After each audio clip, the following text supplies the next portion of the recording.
What's up, everybody? I'm John Middlekauff. You know what I need you to do. Subscribe to our YouTube channel. We got content for days reacting to every NFL game all the time, every single day. Subscribe, like the videos. Let's go. What is going on, everybody? Happy Sunday Night Football, and the Los Angeles Chargers, led by Jim Harbaugh, get a big win, and the Cincinnati Bengals, who looked awful, then came storming back. Then it looked like we're going to win. Then it looked like we're going to lose. Then it looked like they could win, and then they lost. Now fall to 4-7, maybe the greatest 4-7 team you will ever see. But I think you can kiss the playoffs goodbye. That probability meter that has got to be the dumbest fucking thing any of us have ever seen when it comes to win probability or playoff probability. We're in the middle of November, but at 4-7, I think they are, said 10%. I would eliminate them from the playoffs. So bye Bengals, despite your quarterback who was just remarkable. So we'll dive into that game. I think we need to have a little quarterback conversation, because a lot of you guys thought I was dumb when I said Josh Allen over Lamar Jackson. And Lamar Jackson played a big game, as he does sometimes against the Steelers and the Chiefs, and doesn't win, and was not that good relative to his standards. So, yeah, we'll dive into that, and we'll do a little overrated, underrated around the National Football League today. I went on with Colin, so we talked in depth on some of the games, and I will hit on some of the stuff that we didn't talk about, as well as a couple college things at the end as well. Other than that, I guess before we dive into some football, I got to tell you about my friends, my partners, and the official ticketing app of this podcast, Game Time. Here's the thing with Game Time. You want to go to a game? How fun did that game look like tonight? Sunday Night Football. Chargers, Bengals. I was thinking watching this game, I was like, one, the jerseys on these two teams, historically like cheap franchises, yet they've been kind of relevant over the last 20 years, played in some big games. The jerseys in that game was awesome. And it's like, yeah, do I know anyone at the game? Probably not. But how awesome would it have been to be at SoFi to watch that game? And you can go. Because if you want to go to SoFi, if you want to go to any event, concert, comedy show, college, the college football playoffs aren't that far away. If you want to go to one of those games, I would imagine, the first round's going to be at home. So at least for some of the teams. Imagine Colorado, the Colorado Buffaloes, if they win out, they will get a home playoff game. How awesome is that? So go to Game Time right now. Take the guesswork out of buying tickets with Game Time. Download the Game Time app today. Create an account and use the code JOHN for $20 off your first purchase. Terms apply. Again, create an account. Redeem the code JOHN for $20 off. Download the Game Time app today. Last minute tickets. Lowest price is guaranteed. That game was bananas. It really was. Even Tirico was like, it's not often you see 3 kicks under the 2-minute warning. McPherson missed the field goal. Then the Chargers go 3 and out in the blink of an eye. And then the Bengals go 3 and out pretty much equally as fast. So, game was wild. The Chargers, just big picture before we dive into the nuts and bolts, definitely of the ending, but even the second half. 2 things really jumped out to me. One, this is why you give a guy 16, 17 million. Because the Chargers have lost that exact game. They played in that exact game. Sometimes they were the team in front like they were tonight, and the other team came storming back. Sometimes it was flip-flopped. They were the team that was down 24-6, 27-6, and came storming back to take the lead or to tie the game.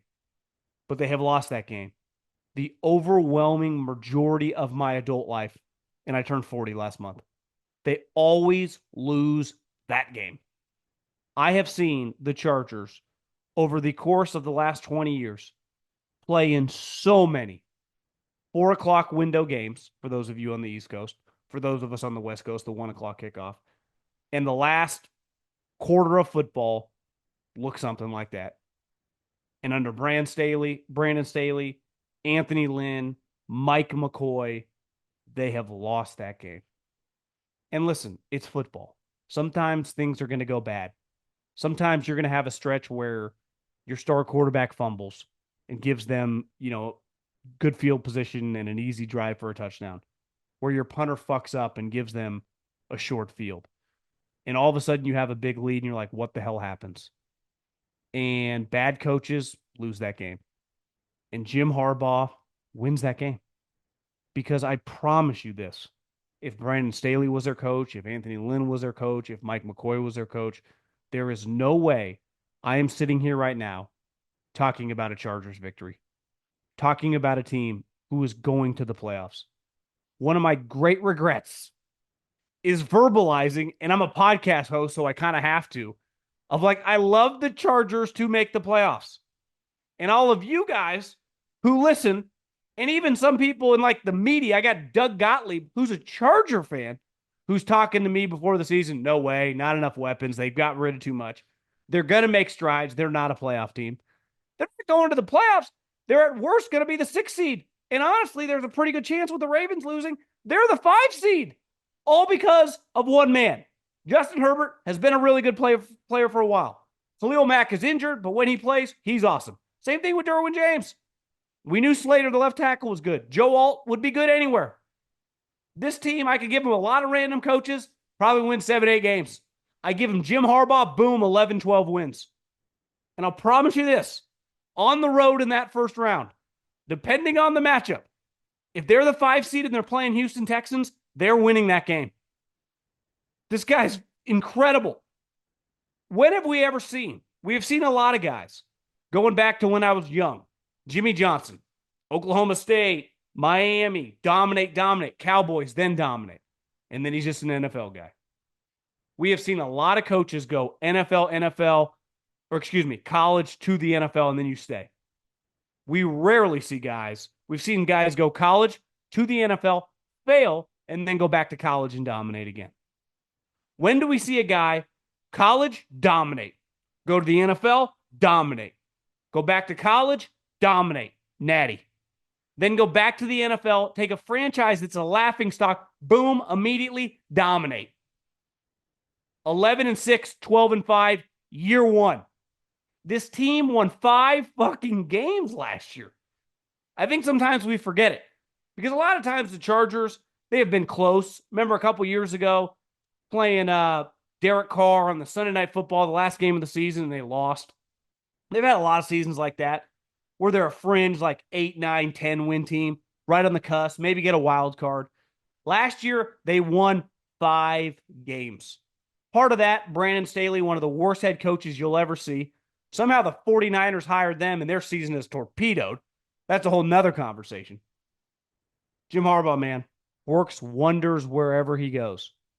The other thing that jumped out to me, there are 5 quarterbacks in the world who are just absolutely elite at their job, who are either young, prime of their career, guys, 30, sub 30. I would say Matt Stafford would be the 6th guy, but you're talking about a much older player. He's been in the league since 2008.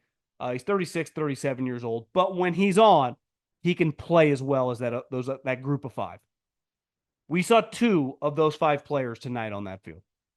Obviously, Mahomes, Josh Allen, and Lamar Jackson are the other 3. But the level of talent that those 2 individuals possess is incredible to watch. If you love football, like Justin Herbert is a complete freak show. He's 6'6", 240, 245 pounds with a howitzer for an arm. We have seen guys like that. Hell, we're watching one in Buffalo become Hall of Fame level players. And it's cool to watch Jim Harbaugh, help him go to the next level. And over time, as they improve the skill guys around him, it will look a lot better. I like Ladd McConkey, but when he's basically your number 1 wide receiver, your offense is going to have some limitations. Okay, the NFL season is rolling along and contenders are separating from the pack. But one thing hasn't changed, baby. DraftKings Sportsbook, an official sportsbook partner of the NFL, is the number 1 place to bet touchdowns. Listen, whether it's fades in the corner of the end zone, running backs breaking big 60-yard runs, we don't care. We just want to bet touchdowns, and DraftKings is the place to do it. Ready to place your first bet? Try betting on something as simple like a player scoring a touchdown. Go to DraftKings Sportsbook app and make your first pick. Here's a reason for new customers to do a touchdown dance of their own. Bet $5 to get $150 in bonus bets if your bet wins. Score big with DraftKings Sportsbook, the #1 place to bet touchdowns. Download the DraftKings Sportsbook app and use the code JOHN. That's code JOHN for new customers to get $150 in bonus bets if your bet wins when you bet just $5. Only on DraftKings. The crown is yours. The cool thing about Joe Burrow is he's not as big and as tall and as physical of a runner as Justin Herbert. He doesn't have that arm strength. But when you watch him play, you go, I don't think it's humanly possible to play better football than that guy played in the second half. They're down 27-6. And Joe Burrow on 3 straight drives in the second half leads 3 touchdowns. And there are plays throughout those touchdown drives where he's either breaking tackles in the backfield, scrambling around, pushing the ball down the field. It just doesn't get any better. That's as good as it gets when it comes to NFL quarterback play. And I think when you think of that crew, those 5 guys, Mahomes a freak, right? I mean, huge arm, huge playmaker, big-time athlete. Obviously, the best, right? Over the course, his resume over the course of the last 5 or 6 years. Lamar Jackson is the most remarkable runner we've ever seen. We'll dive into him, and he's improved a lot as a passer, but his running is what separates him. Josh Allen is like if Cam Newton was also accurate as a passer. That's what that is. And Justin Herbert is like some version of that. And you go, well, Joe Burrow, he doesn't quite have the arm as these other guys. He's definitely the slowest of the group. Yet his innate skills are like Peyton Manning or Tom Brady. And the underrated part about him is because, he doesn't move as well as those guys. He gets mollywopped. And I mean destroyed several times a game. And tonight, because literally their season is on the line. If they win this game, they're 5-6, and they got a little life. I mean, they got so much talent, they could rattle off some wins, and all of a sudden it's like, the Bengals are 7-7. Can they run the table and get to 10-7 and make the playoffs? But that would be on the table. They had to win tonight. And that motherfucker is just getting, absolutely smashed. There was a play where they called a personal foul on number 93, which, again, I don't know when you're 300 pounds and you tackle the quarterback and you're in the middle of the air. They're like, you can't drive him to the ground. What is that human being supposed to do? Is he supposed to float away like he's Superman? Is he supposed to, grow wings and fly off the top and float off Joe Burrow's body? Obviously, it's humanly impossible to do that, and it never happens, and that penalty is called all the time. The defensive line, there's nothing he can do. It's well, you got to do what? I'm running full speed. I break the offensive lineman's grips, and I hit the quarterback. I can't control my body. We're going to the fucking ground, and I land on top of him. And you saw Joe Burrow's face. I can't even imagine the pain he felt when that guy not only drove him into the ground, but then was lying on top of him. And there were several other plays throughout tonight where as he's letting rid of the ball, a guy is coming through his side and hitting him at warp speed. And you just see Burrow's body fly one way or the other. And every single time he just gets up and he starts kind of grimacing to the next, wherever the ball went and wherever they're going to spot the ball. And I say this all the time about the quarterback position. It's a sexy position, right? They get all the money. They get all the fame. They usually get all the women. Life's fucking great when you're good at that position. It doesn't get any better. They are the superstars of the league. To be a great player at that position, your toughness has to be a 10 out of 10. If your toughness is a question mark at that position, you are limited how good you can be. One of Mahomes' defining characteristics is how tough he is. Lamar has some deficiencies in these big games as a passer. No one has ever or will ever question how tough the guy is.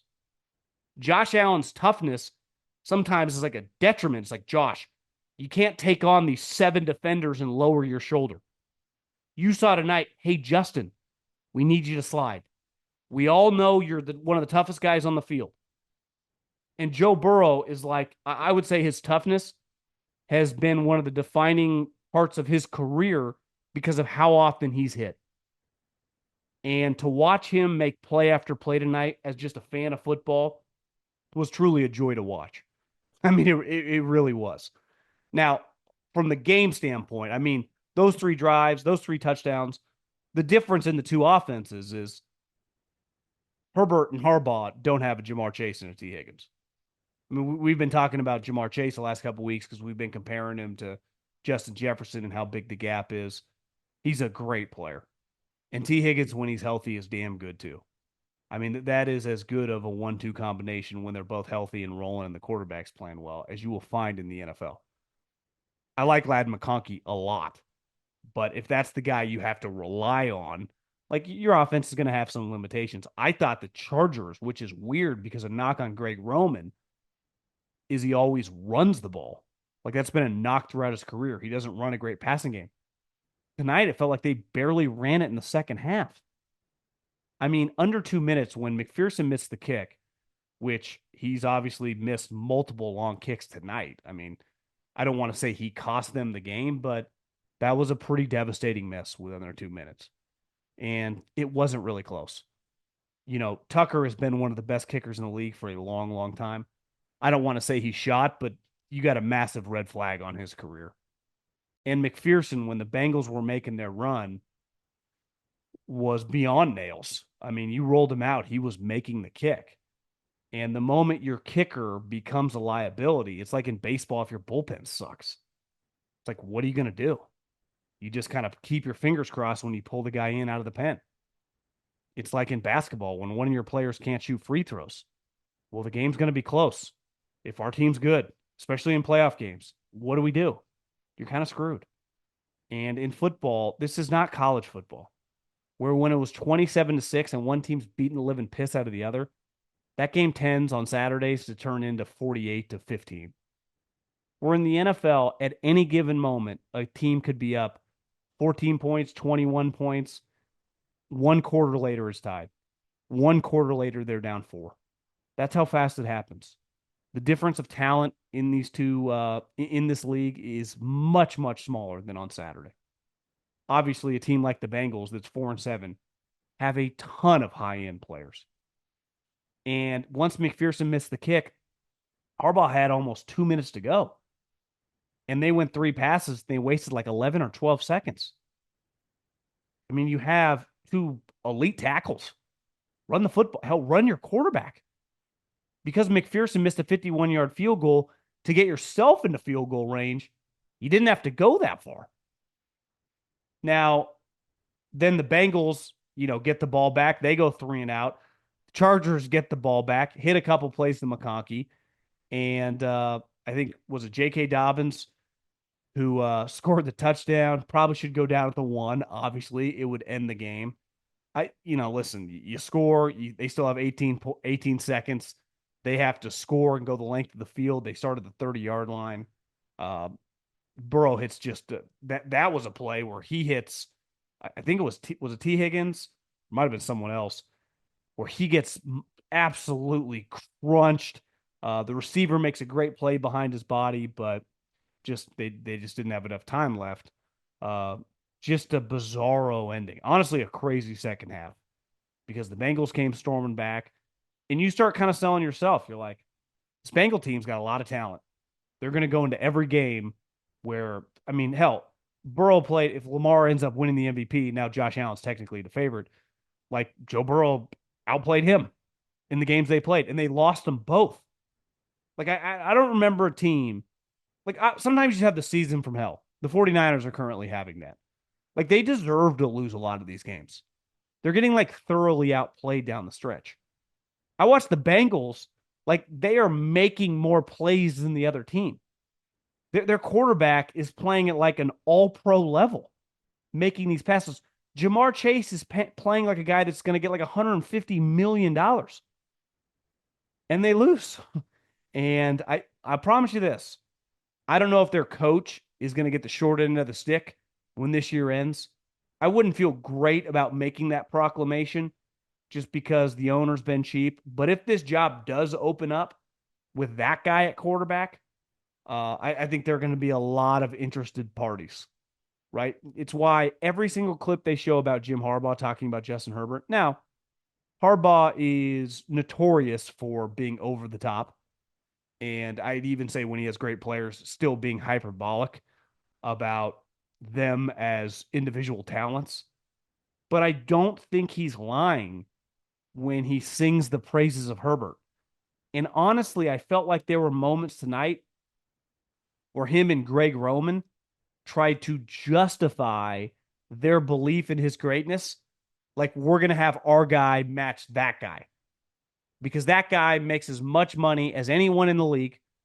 He's taken a team to a Super Bowl. We all agree he's like a living legend. I mean, he led LSU to one of the greatest college seasons of all time. Shows up with the Bengals and within a couple years has him in the Super Bowl beating Patrick Mahomes at Arrowhead. And everyone, to a man goes, God, he's just one of the best players in the league.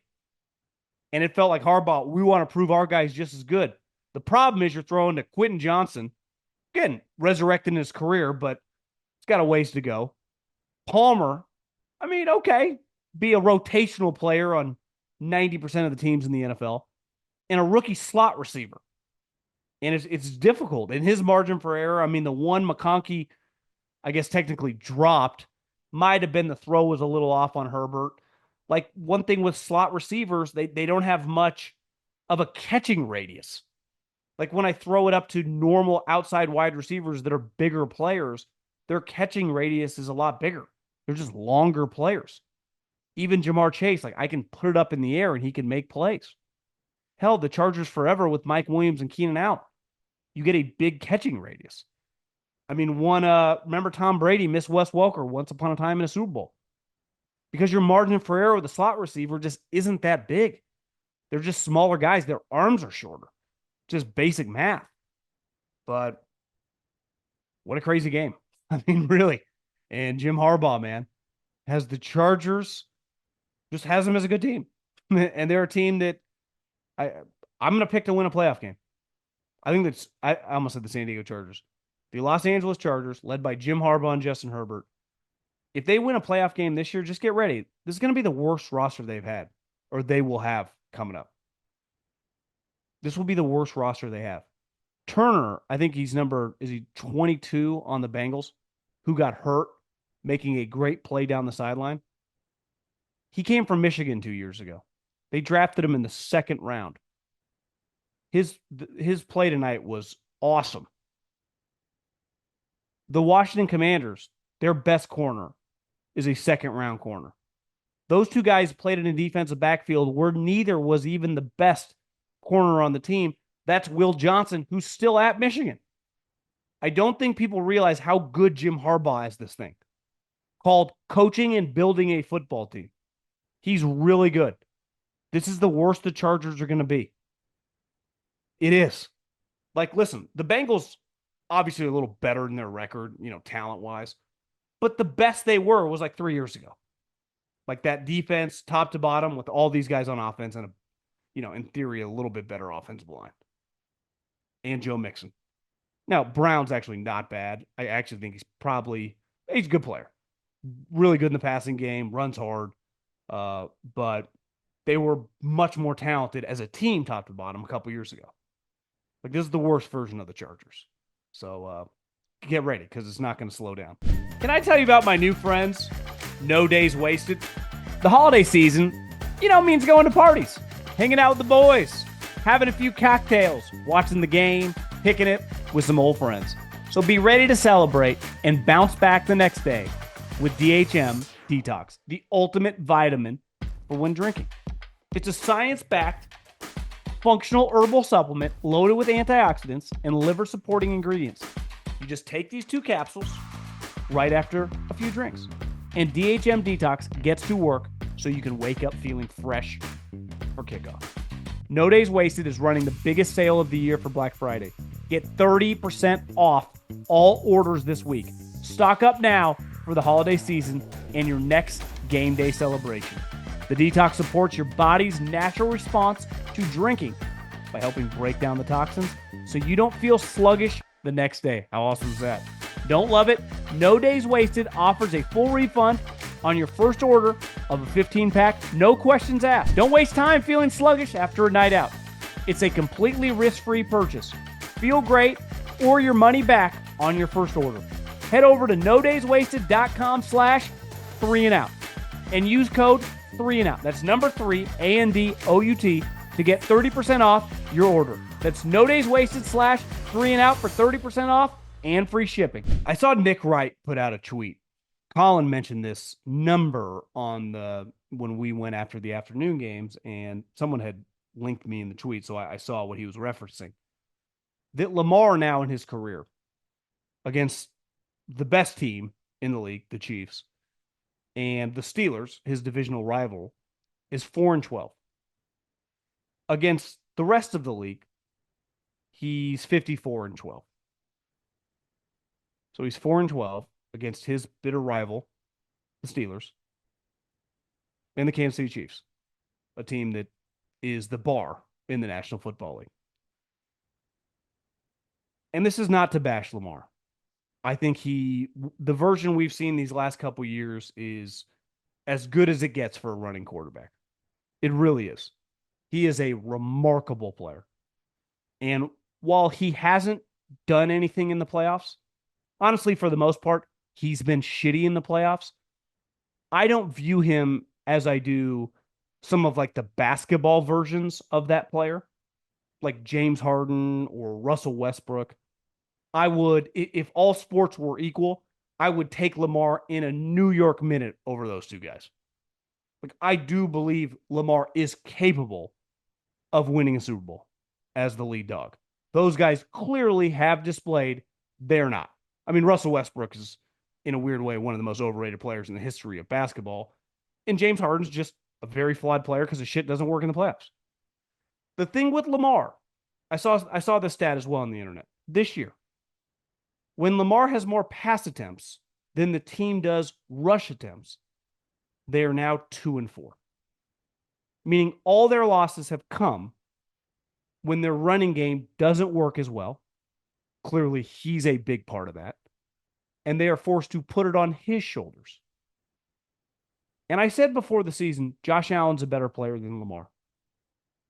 I hope everyone realizes we're talking about two Hall of Famers here. Two all-time greats. That's where they're going to go down. Both these guys, when it's all said and done, will go down as two of the greatest quarterbacks ever. I believe that to my core. But I would take Josh Allen then, and I would take Josh Allen now. I have seen Josh Allen play on very flawed teams, good teams, but flawed teams, and carry them and excel in the playoffs. He's also beaten the Chiefs now 3 straight years. And even in playoff games in which he's lost to the Chiefs, he's outplayed Mahomes. So at most we can argue, like, listen, Lamar, Josh, the postseason is not even arguable. One guy has turned into a pumpkin, partly because, as you saw today, and as you've seen before against the Chiefs, when you can't dominate running the football, and a lot of that is him, he's not quite the same player, which is understandable. He is the greatest dual threat player we've ever seen. Because when I was a kid and Steve Young started rattling off MVPs, Steve Young wasn't really a dual threat anymore. He was basically the left-handed Drew Brees. He was a pocket quarterback. Lamar Jackson, he's rattling off these MVPs. Good passer, dominant runner, and dominant scramble around throw guy. Now today he had some drops. I'm not pinning the loss all on him. But when they lose to these good teams, he doesn't play the same. Something's a little off. Because running around like he does against the majority of teams he plays, especially his record for the NFC, speaks for itself. They cannot sniff him. He runs circles around them all. But when he plays the Steelers and he plays the Chiefs, and that run game is just neutralized, or against the Chiefs, he tries to match Patrick Mahomes, or against the Steelers, they just kind of discombobulate him, he looks human. I'm not acting like he's some scrub. I'm not acting like he's Dak Prescott. But I think we have to acknowledge it. We really do. Like, I'm watching Joe Burrow tonight and going like, I don't know. Like, here's the thing with Joe Burrow. Like Lamar, has incredible regular season games. But I've seen in the biggest moments in the playoffs, him look just like he did tonight. And the thing with Lamar Jackson is why I bet money on them to win the Super Bowl last year. That's the best team any of these guys have had, top to bottom, offensively and defensively. It was dominant. This team's got flaws. I mean, defensively, a ton of flaws. If Russell Wilson doesn't make one of the worst interceptions you've ever seen, like, should have scored a touchdown. This game might not have been that close. But this team isn't as good. So if the Ravens, which offensively against, previously this year, they've looked incredible. If they're going to win in the playoffs, he's going to have to do what Joe Burrow, what Patrick Mahomes did earlier on in his career, what Josh Allen does is like, I have to dominate. There's no we can kind of play a mid game, dominate. And I won't be betting on them. I don't have faith that, not that he can't, because physically he can, but he doesn't. And I think he has the biggest question mark of all these cats, right? Burrow's already been in a Super Bowl. Like, Josh Allen beats the Chiefs. Be like, well, he hasn't done in the playoffs. Well, he outplays Mahomes, his fucking coach, 13 seconds left. I don't know what kind of defense they're playing. And even last year, it wasn't his fault they lost. I just think, Lamar, there is a fair question mark there. And this is the comparison with the Russell and James earlier on that in their career before they established who they were. That question mark was there too. And the best part about Lamar is in the prime of his career. He has several years to answer it, but he's got to answer it. That's not something we're just going to skip over. That exists. Feels like the Chiefs the Steelers kind of own him. Just doesn't look like himself. It's crazy. All right, boys. If you're looking to level up your wardrobe, we all are. I've got some killer pieces from TravisMathew that'll have you covered for any occasion. And right now, you can get 20% off your first order at TravisMathew.com. Let's dive in. First up, the home game polo from the Reggie Bush collection by TravisMathew. Yeah, that Reggie Bush. USC, the NFL. This polo's got a little contrast collar, sleeve piping, look at these guns, and a scooped hemline, giving you the modern elevated vibe. So whether you're having cocktails at the clubhouse, whether you're on a date night, or whether you're just chilling at the pad, it's a win all around. Next, check out my personal favorite, the side slip hoodie, also from the Reggie Bush collection. It's got an external kangaroo pocket, scooper hemline, and comes in multiple colors. I'm rocking the black one. Don't sleep on Reggie, because he picked these designs for their performance and style. And I can feel it. How about this? For those days when comfort is key, the Cloud Flannel button-up is a game changer. Made from cotton with a touch of spandex. It's the holidays. We might be eating a little much. We need to be able to stretch it out, and this thing does. But it's the most comfortable flannel that I've ever worn. Perfect for all-day wear, and obviously a killer look. And for the ultimate comfort, the Cloud Crew Tee from the Cloud Collection, baby. It's so soft, it might just become your new favorite tee. I know for me it has. Seriously, this thing is next level. Don't miss out. Head to TravisMathew.com. Grab 20% off your first order and elevate your fit. Trust me, you won't regret it. Go to TravisMathew.com and thank me later. Play a little overrated and underrated. Because there's a lot going on in the NFL I want to talk about. This one hurts. But it's just the truth. The 49ers are very, very overrated. What a disaster. I mean, now they're just properly rated. They're 5-5 and just not a playoff team. And they're dead last in the NFC West. Dead last. They've lost to all three teams in the NFC West. All three teams. Pretty sure last year when they were the number one seed and went to the Super Bowl, I guess they lost one game. They went 5-1 in the division, but it was week 18 when they rested all their starters. But they dominated the division. And now they've lost to the Cardinals. They've lost to the Rams. And they lost one of the worst games you'll ever see today. Geno Smith, who they had owned coming into today, drove right down the field for a touchdown. George Kittle didn't play. He's got some injury, I guess. Hurt his hamstring, kind of random at the end of the week. Nick Bosa hurt his other hip. And yeah, Debo Samuel looks kind of average. So they got problems, but they're not going to the playoffs this year. It's just not their year. I mean, they look. I don't even know how to put it. I mean, because the most underrated part is the NFC West, who now does not have a team under 500. The Cardinals, who are going to be coming off a bye, just look pretty good. If the Rams score touchdowns, their defense is good. They're going to be a problem. And Seattle, like, if you just get a solid Geno, is a tough out. And the 49ers are looking at now playing the Packers and the Bills in their next two games. Like, there's a very decent chance.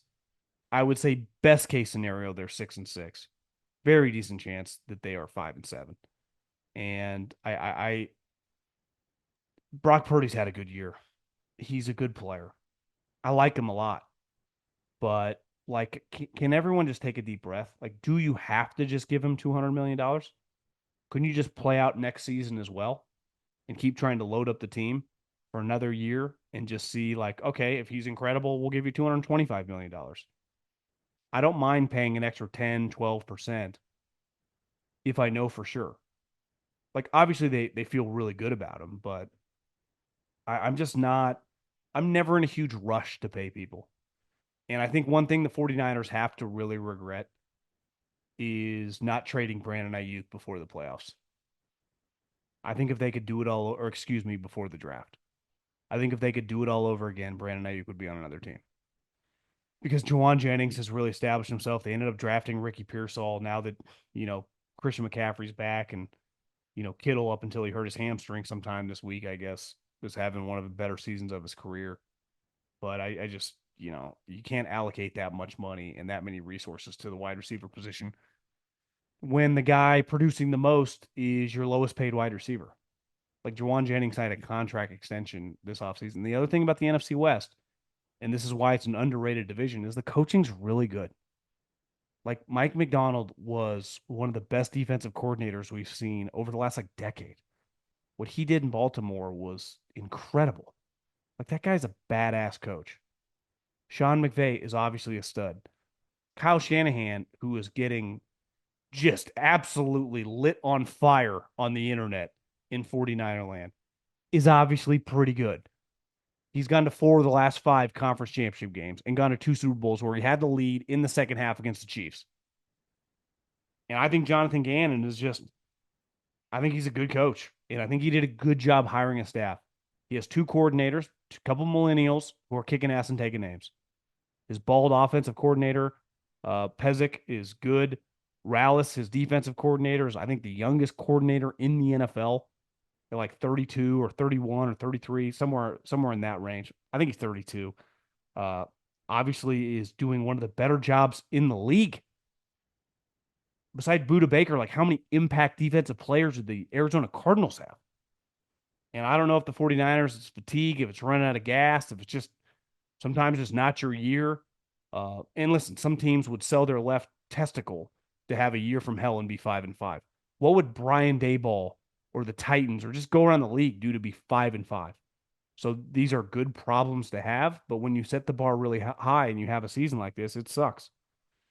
And speaking of overrated, I never understood why. And listen, I thought they would be improved, but I thought their record would be about the same as last year.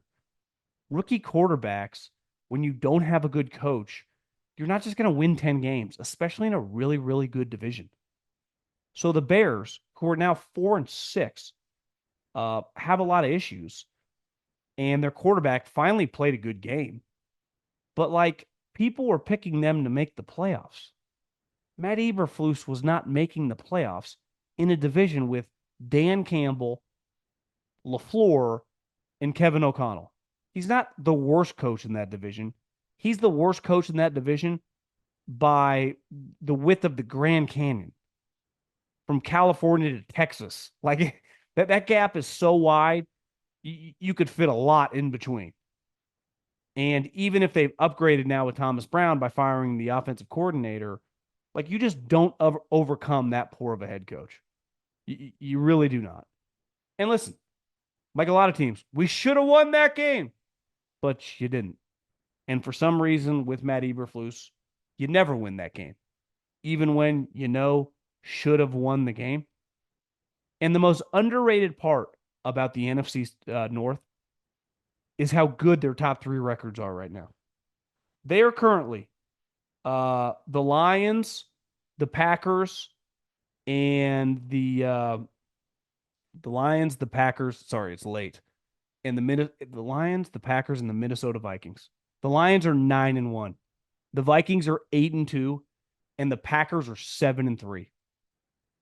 Like these, I mean that division is really freaking good, and it's crazy with Minnesota because you're watching Sam Darnold, who's definitely come back to earth, but like they're gonna win 11 games.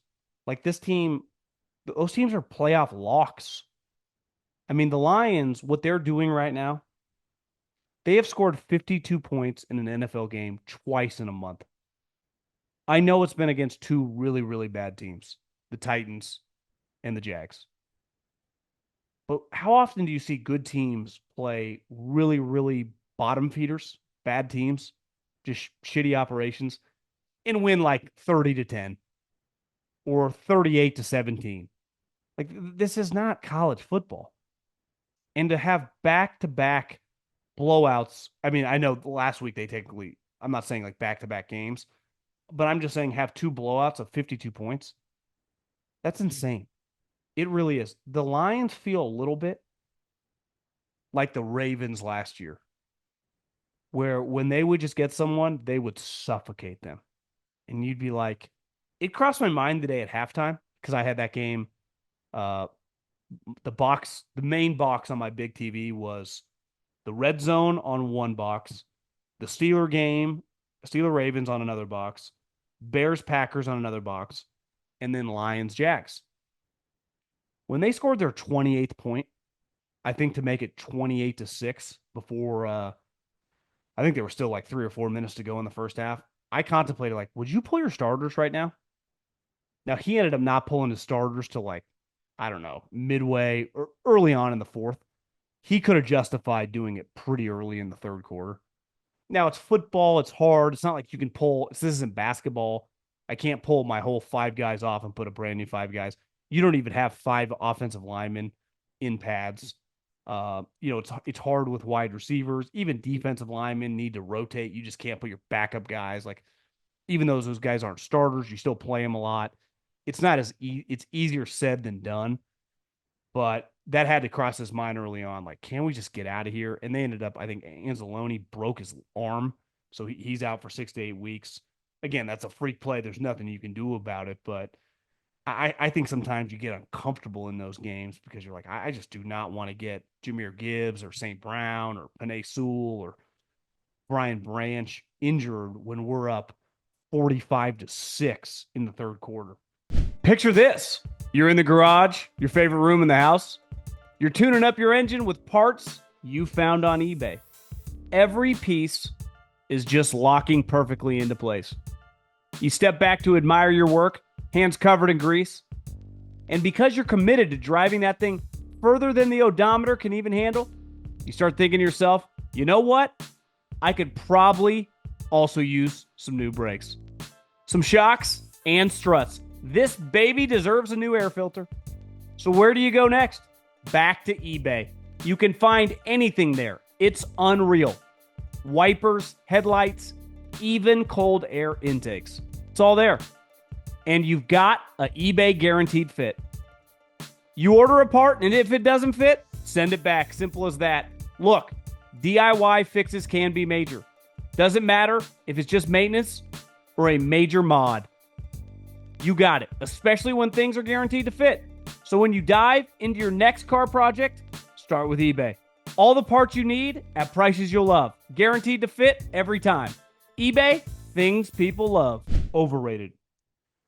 I at this point in time, like, to go back to the narratives early in the season about the Jets is pretty pointless. I do think it's fair. Their defense was heralded last season as just one of the best units in the league. And really, we've talked about them for a couple years that way. They have one of the best defenses in the league. And then last offseason, they lost a bunch of players, right? One of their best pass rushers, Bryce Huff, signed with the Eagles. Guy had double-digit sacks last year. Sauce Gardner has had a bad season. He screwed up at the end of the game, and he's constantly pointing when someone screws up, try to claim it's not his fault.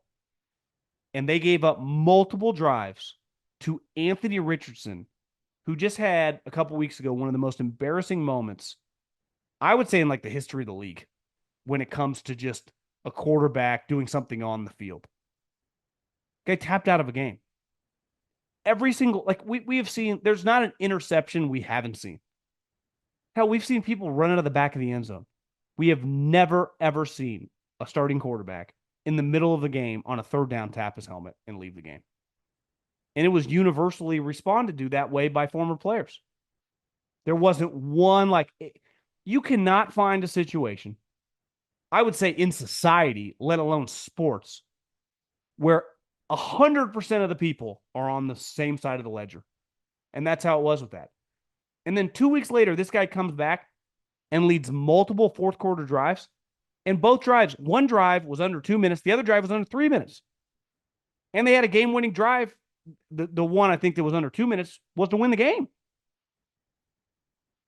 The pass was on Sauce Gardner's side. Now, I get it was too deep and he's got the underneath, but it's like he didn't even touch him. He just let him go right by. He didn't even reroute the wide receiver. Then he immediately starts pointing. I don't know, man. Obviously, Rodgers looks really, really old. The offense finally put up some points.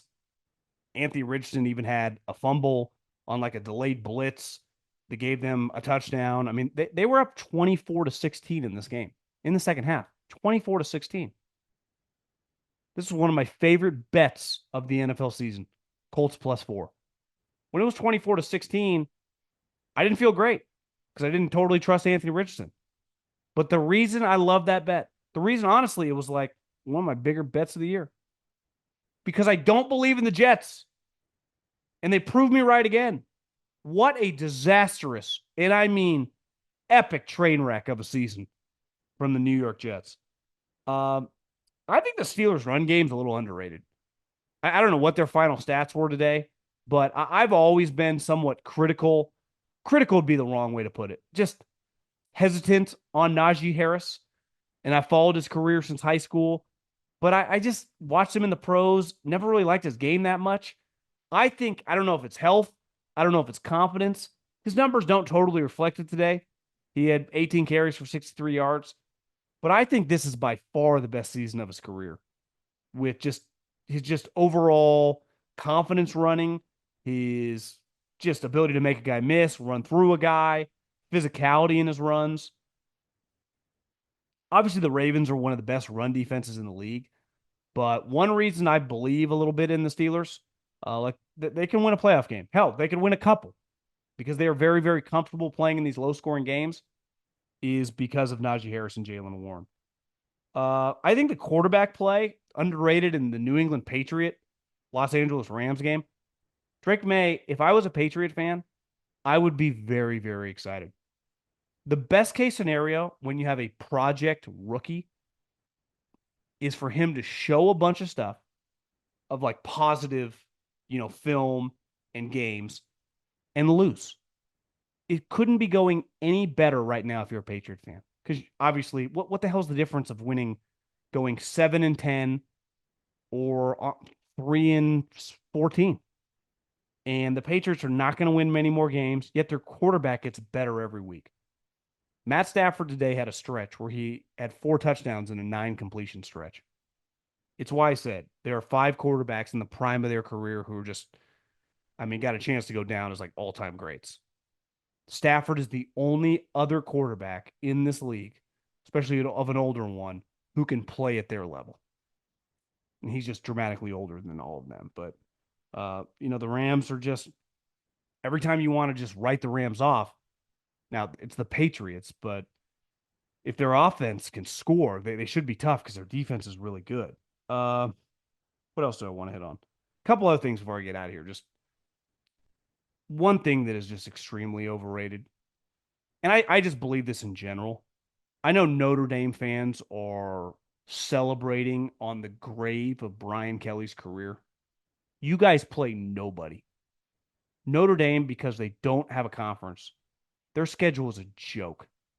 And every time I look up and they're playing the Sisters of the Poor or the School of the Blind and beating the living piss out of them, it's like, great. Join the Big Ten or the SEC. And then I would respect if you went 10-2 and 11-1. But these makeshift schedules you're playing, where the most of these teams that you play just suck and will never, ever make a 12-team playoff. Like, I'm not giving you credit for being like, see, this is where you want to coach. Because Brian Kelly went to LSU. And if Notre Dame played in the SEC, they would never sniff the playoffs. I'll promise you that. Because they could not go 10-2 in the SEC. Now, that being said, hiring Brian Kelly might have been the best they could do. Obviously, he's a successful coach. I'm not acting like what he did at Notre Dame wasn't impressive, or Notre Dame winning games isn't a good thing. But I hate it when like Notre Dame goes 11-1, they start pumping out their chests. Like, give me a break. Play some real teams. Like, get ready to go one and done come the playoffs, because that's what's going to happen. But Brian Kelly this year has been a disaster. And watching them lose to Florida and get shoved around, and Garrett Nussmeier's falling apart these last couple of weeks, and the defense, every time it's playing well, all of a sudden the offense goes the wrong way, and then every time the offense is playing well, the defense sucks, and then when they're both kind of working, the special teams falls apart. They gave him $90 million because Ed Ogeron was a train wreck. That program was a disaster. And Brian Kelly was known for being like the CEO buttoned up. Like, he might never have a national championship ceiling, but he was going to have a really high floor. And if you would have told him when he took the job 3 years ago, there's going to be a 12-team playoff, hey, no problem. We'll make that thing a lot. Best case scenario, now they're going to go 8-4. That means back-to-back years they've gone 9-3 and 8-4. I just got news for you. That's just unacceptable. It's just not going to fly. And I think sometimes takes in college football can be a little aggressive. It just happens with coaches in general. Hell, I see it happen with the 49ers. Like, fire Shanahan. For who? Ben Johnson? You know what Ben Johnson? Ben Johnson will go to church every day of the week and pray 10 times a day that he's 75% as good as a head coach. One day, not even like early on as Kyle Shanahan. So you have no clue. But three coaches, the last three LSU coaches, Nick Saban, Les Miles, and Ed Ogeron, have all won national championships. So it's basically guaranteed if you're the head coach at LSU, you're going to have the opportunity to win a national championship because there's nobody you can't get into school. And the recruiting in your own backyard is as good as it gets. And the history at your program makes it really to just recruit in general in the South outside of Louisiana. To get worse from last year, after just a couple weeks ago, it felt like, God, this feels like a playoff team. What a disaster. And I think the most underrated job by a mile in college football, Deion Sanders and the Colorado Buffaloes control their own destiny. If they win the next 2 weeks, they're in the conference championship game. And if they win that game, they will be a top 4 seed in the college football playoff. We knew they were really good on offense. Shedeur is probably going to be the number 1 overall pick. Travis Hunter might be the number 2. There's a decent chance. Cam Ward, is he going to go 2? I don't know. You could argue there's a 50-50 chance right now the top 2 picks in the NFL draft are on Colorado. But those guys were high level, prospects last year. Travis Hunter would have gone in the top 5 if he was eligible to come out last season. Shedeur would have gone in the first round if he was eligible to come out last season. Defensively, they were a joke. Last year, it was like, what is going on here? This offseason, they hired Warren Sapp, which is a cool headline. But as this season has gone, if you've watched them play, and I've watched them a lot because I bet on them basically every week, their defensive line is in the backfield all the time. Last year, their defensive linemen looked like me.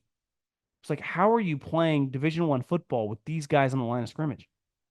And then their secondary, outside of Travis Hunter, are making plays nonstop. Their defense is really good. They are easily, and listen, the Big 12 is not the Big 10 or the SEC. It's a one bid playoff league. And to me, today, as we sit here going in the last couple weeks of the season, they are clearly the best team in the conference. Clearly. So props to Deion Sanders, Shador, and Travis Hunter for, resurrecting a program that a couple years ago had one win. And now they look poised. I mean, it's all in front of them to get to 11 in 3 weeks.